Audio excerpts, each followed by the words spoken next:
सारा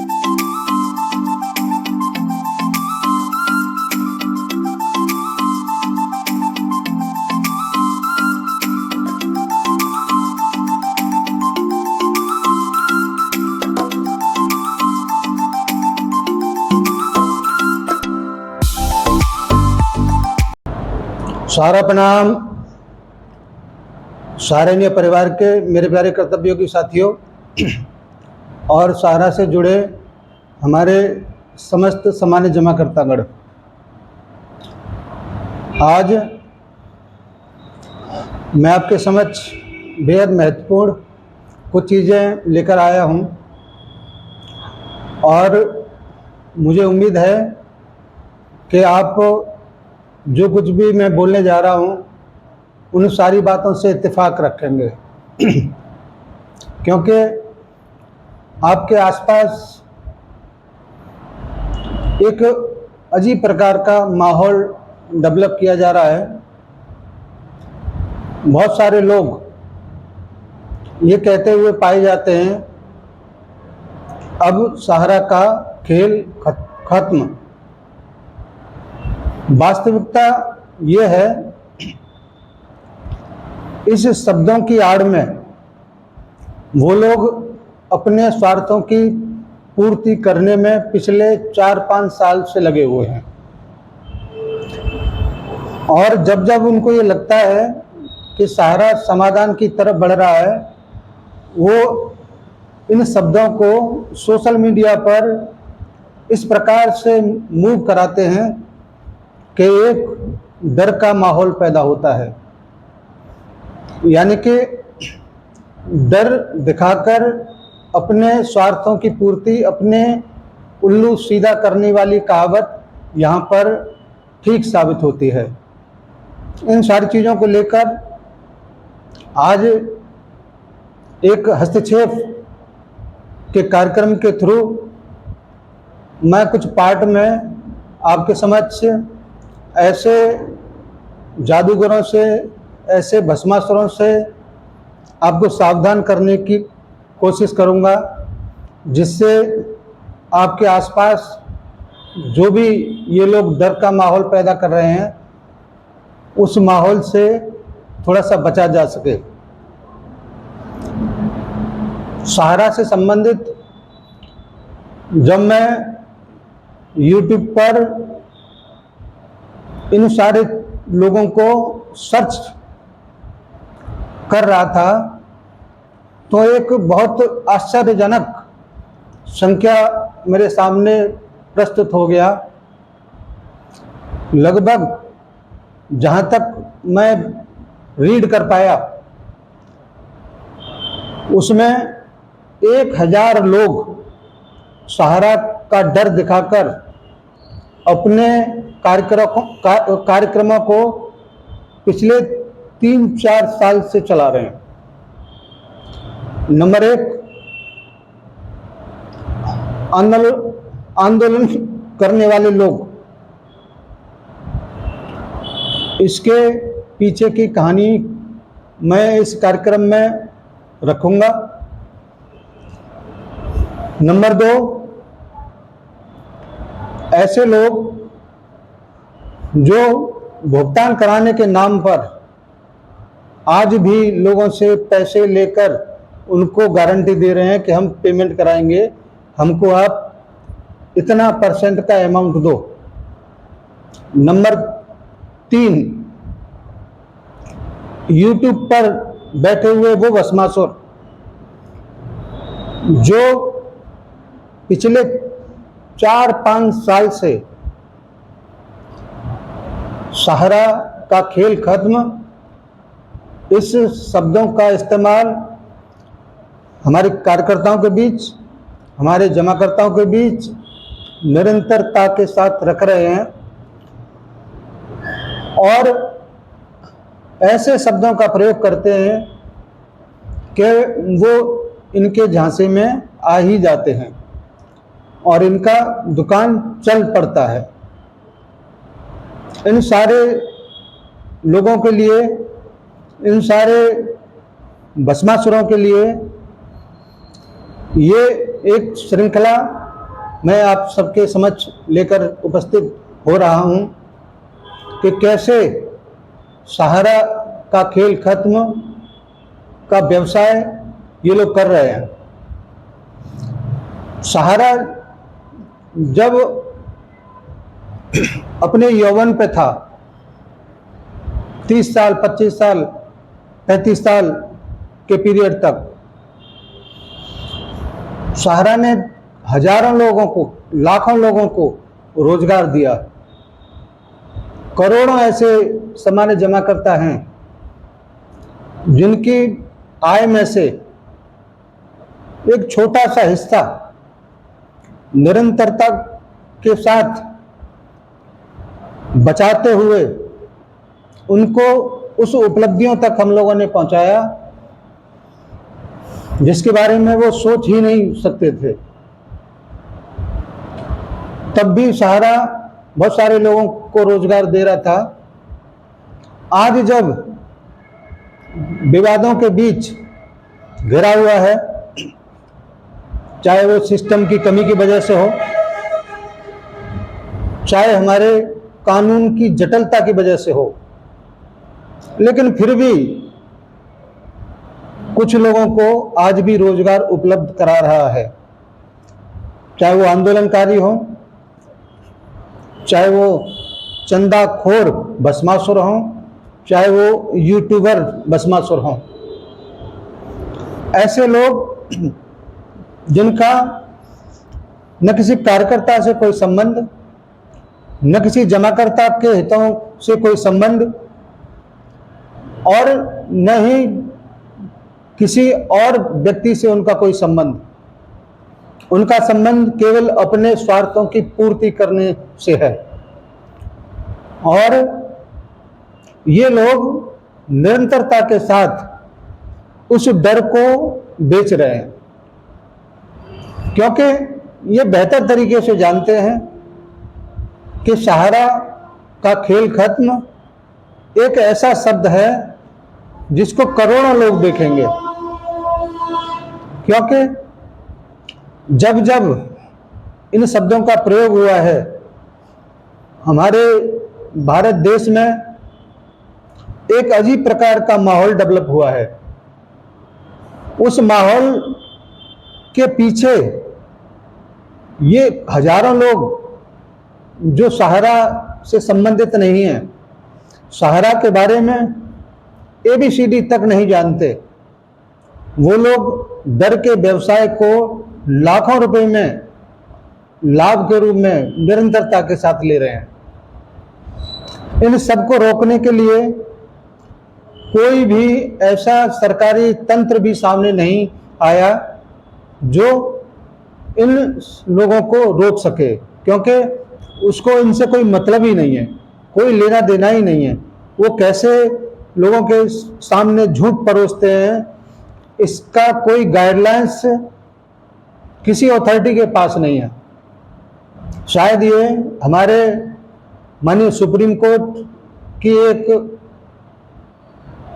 वो आदेश जिसमें उसने कहा कि भारत देश में आज़ादी की अभिव्यक्ति के रूप में सुप्रीम कोर्ट के ऊपर भी कटाक्ष किया जा सकता है, उसका कैसे दुरुपयोग करते हैं ये आपके सामने साक्ष्य के रूप में आने वाले समय में मैं रखने जा रहा हूं। और मेरा दावा है कोई भी व्यक्ति इसको झुठला नहीं सकता, क्योंकि सहारा ही एक ऐसी संस्था है जो पिछले 45 वर्षों से अपने आप को संघर्ष की भट्टी में झोंकते हुए लगातार साबित करती चली आ रही है। इसके अलावा कोई और एक भी संस्था ऐसी नहीं है जिसने गरीब लोगों से पैसा लिया और आज की डेट में वो मार्केट में कहीं नजर आती हो। इसी बात का दुरुपयोग करके, इसी बात का लाभ उठाकर ये लोग डर का बिजनेस बहुत सफलता के साथ कर रहे हैं। आंदोलन करने वाले लोग इस बात को बेहतर तरीके से जानते हैं कि सहारा के अलावा किसी भी कंपनी का हम नाम लेंगे, कहीं से भी उनको फाइनेंशियल हेल्प नहीं मिलेगी, कोई उनकी तरफ देखने वाला पैदा नहीं होगा।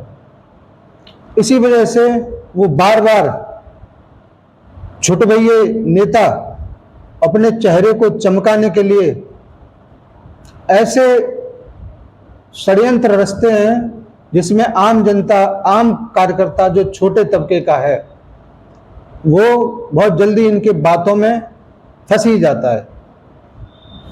ऐसे भी चंदाखोर हैं जो चंदा लेकर हमारे सम्मानित जमाकर्ताओं का, हमारे बोले वाले जमाकर्ताओं का भुगतान कराने के नाम पर पैसा ऐंठने का काम निरंतरता के साथ कर रहे थे और वर्तमान में भी जारी है, चाहे उसका स्वरूप किसी भी प्रकार का हो। इसी प्रकार से YouTube पर अपनी बातों को कहने वाले तमाम ऐसे लोग, अब तो कुछ बड़े बड़े चैनल वाले भी इस अभियान में लगे हुए हैं, क्योंकि उनको ये पता है कि अब कुछ चंद महीनों का ही समय शेष है। जितना बिजनेस करना हो, जितना डर फैलाना हो, जितना उससे लाभ कमाना हो, हम इससे लाभ कमा लें, क्योंकि फिर उनको ये मौका नहीं मिलेगा। मैं अपने ऐसे समस्त सम्मानित जमाकर्ताओं को आगाह करना चाहता हूं, मैं अपने समस्त कार्यकर्ताओं को आगाह करना चाहता हूं कि ऐसे वीडियो को आप दूरी बनाएं और फॉरवर्ड का खेल बिल्कुल न करें, क्योंकि आप जितना फॉरवर्ड का खेल करते हो उतना ही ये लोग मजबूत होते हैं। आप तुरंत, आपके पास अगर कोई लिंक इन लोगों का आता है, तुरंत उसको डिलीट करिए, आगे मत बढ़ाइए। अगर आप इस काम को फॉरवर्ड करेंगे तो इन लोगों के हौसले भी बनेंगे और ये लगातार भ्रम वाली स्थिति को पैदा करते रहेंगे। इसका आपसे मेरा अनुरोध है कि किसी भी प्रकार से आप इनको रोकना चाहते हैं, अपने आसपास के डर के माहौल को खत्म करना चाहते हैं, तो आप इनके वीडियो और कोई भी कॉन्सेप्ट इनका हो उसको बहिष्कार करिए। मैं लाइक डिसलाइक नहीं जानता, मैं केवल इतना जानता हूं कि जिस बात को लेकर सहारनपुर परिवार आपके समक्ष इतने वर्षों से लड़ाई लड़ रहा है, वो कोई छोटा मोटा हस्ती नहीं है। उसको अगर देखना है तो आप इस वीडियो को देखिए।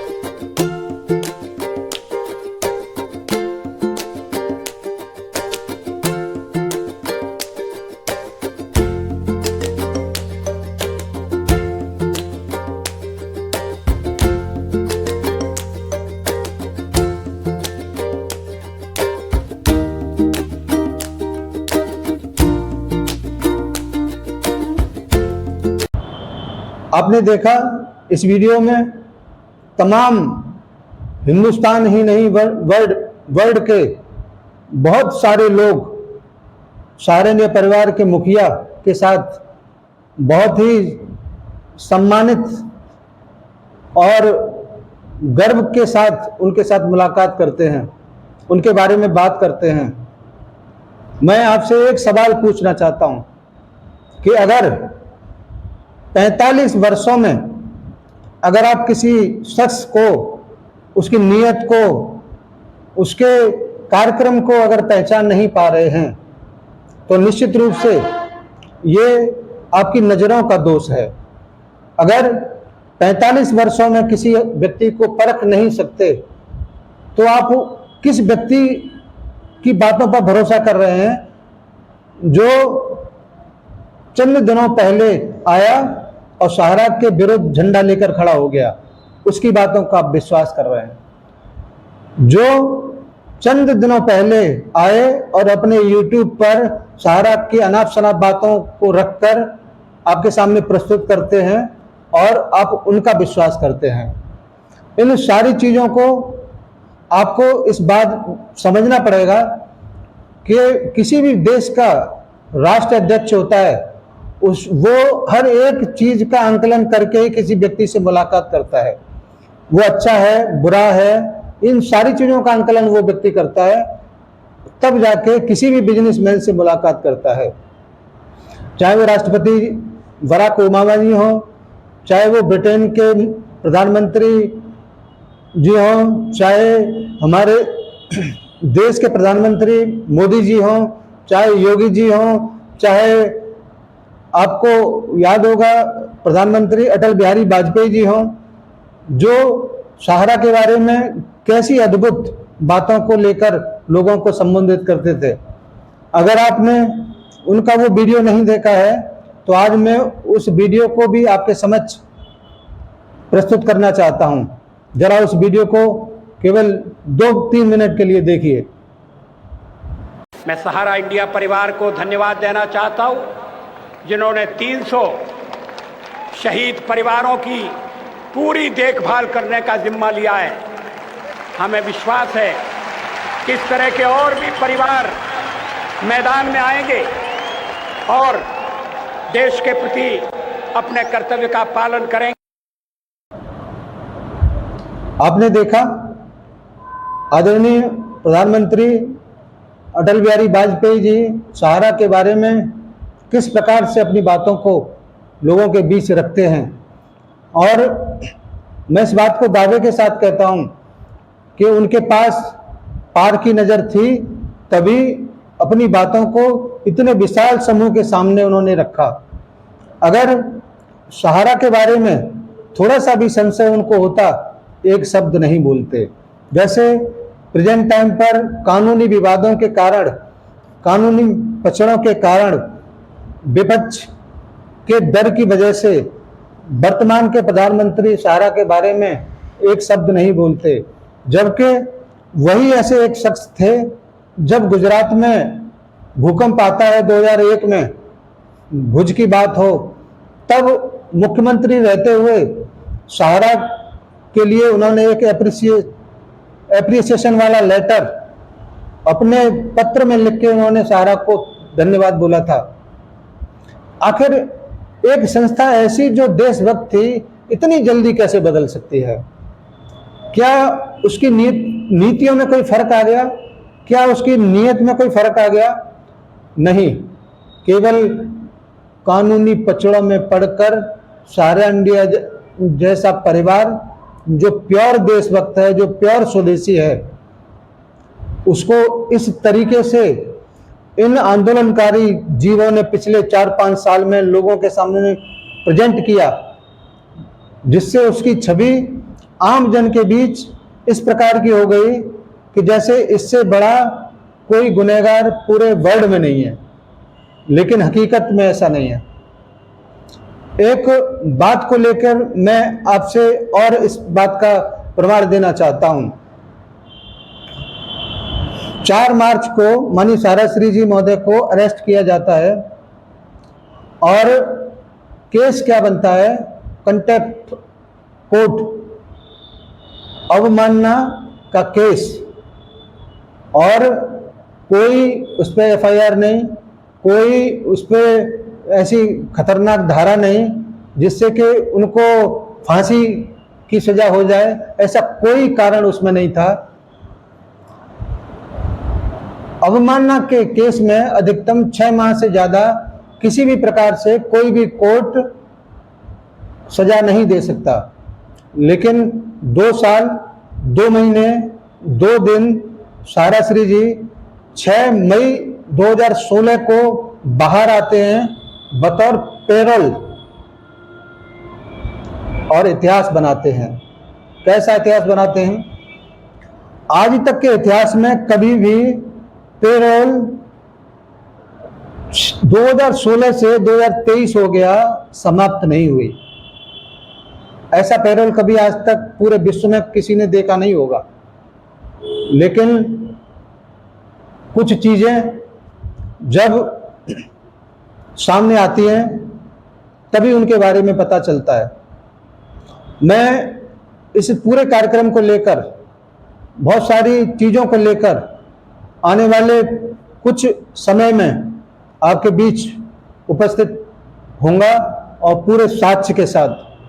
अगर आपको हकीकत देखना है इन यूट्यूबर भस्मासुरों के बारे में, आपको हकीकत देखना है इन आंदोलनकारियों के बारे में, तो मैं साक्ष्य के रूप में आपके बीच में इन सारी बातों को रखूंगा। आप निश्चित रूप से उन सारी हकीकत को देखकर आंखें खुली रह जाएंगी, क्योंकि किस तरीके का षड्यंत्र सहारा को बदनाम करने का इन लोगों ने किया है। हमारे भोले वाले जमाकर्ता, छोटे तबके का कार्यकर्ता, इन सभी लोगों के बातों में आकर अपने आसपास भी माहौल को खराब करते हुए देखते हैं। उन सबका जवाब आपको इस हस्तक्षेप नाम की सीरीज में जरूर मिलेगा, क्योंकि अब आवश्यक है इन भस्मासुरों के अभियान में हस्तक्षेप करना और इन सारी बातों को रोकना, जिसपे ये अपने स्वार्थों की पूर्ति निरंतरता के साथ कर रहे हैं।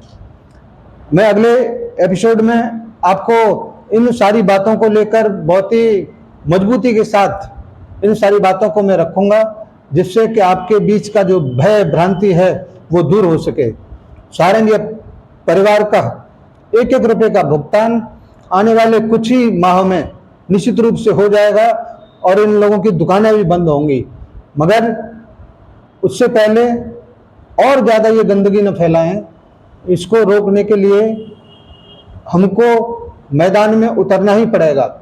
आपको इस वीडियो को तमाम लोगों तक, जो हमारे सामान्य जमा करता हैं, हमारे कार्यकर्ता हैं, उन लोगों तक इसको पहुंचाना पड़ेगा, क्योंकि मैं 32 साल से सहारा इंडिया परिवार में काम करता चला आ रहा हूं। इसकी जड़ों के बारे में, इसकी मजबूती के बारे में जितना मजबूती से मैं जान सकता हूं, ये यूट्यूबर भस्मासुर, ये चंदाखोर भस्मासुर, ये आंदोलनकारी भस्मासुर इतना भी नहीं जानते होंगे। इसीलिए आपसे आग्रह है कि मेरे इस अभियान में आप लोग साथ दें और अपने आसपास का जितना भी नेगेटिविटी है उसको दूर करने में सहयोग प्रदान करें। आइए हम लोग खड़े होते हैं ऐसे लोगों के विरुद्ध जो झूठ की दुकान चलाते हैं, झूठ का बिजनेस करते हैं, अपने स्वार्थों की पूर्ति के लिए भोले वाले लोगों को भ्रमित करते हैं। इन सभी को रोकने के लिए मुझे आपकी जरूरत है। क्या आप साथ देंगे? मुझे उम्मीद है कि आप जरूर साथ देंगे। मैं एक बात और कहना चाहता हूं, मेरे YouTube के इस कॉन्सेप्ट पर जितने भी लोग अपनी गंदी जबान चलाएंगे वो भी भस्मासुर की श्रेणी में आएंगे। जितने भी लोग उस पर चैटिंग में सहारा के विरुद्ध कुछ भी गलत कहने का कोशिश करेंगे वो भी भस्मासुर की श्रेणी में आएंगे। इसीलिए अगर आपको देखना है तो ठीक तरीके से देखिए, नहीं देखना है तो इस चैनल पर या इस YouTube पर मत आइए। मैं अपने कार्यकर्ताओं के लिए, अपने सम्मानित जमाकर्ताओं के लिए एक अभियान के रूप में हस्तक्षेप को शुरू कर रहा हूं और बाकायदा पूरे प्रूफ के साथ आपके समक्ष इन सारी बातों को रखेंगे आने वाले कुछ ही दिनों के अंदर। तब तक आप लोग सब लोग तैयारी कर लें, जिससे कि सारी बातों को, सही बातों को लोगों के सामने रखा जा सके। बहुत बहुत धन्यवाद। आज के इस एपिसोड में आपने मेरी बातों को सुना और मुझे उम्मीद है कि आप हमारा सहयोग जरूर करेंगे। जय हिंद, सादर सारा प्रणाम।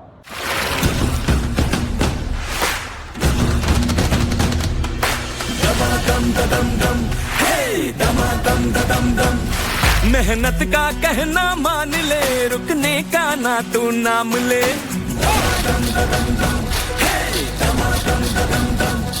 उम्मीद है, अरमान है, हम खुद अपनी पहचान है, हम हैं सहारा। हम हैं सहारा, विश्वास की बहती धारा।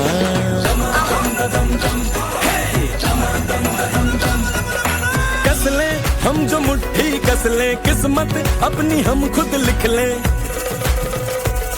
बढ़े हर कदम जोश हमारा, हम हैं सहारा, हम हैं सहारा, विश्वास की बहती धारा। सहारा इंडिया परिवार, आत्मविश्वास की ताकत। सहारा प्रणाम।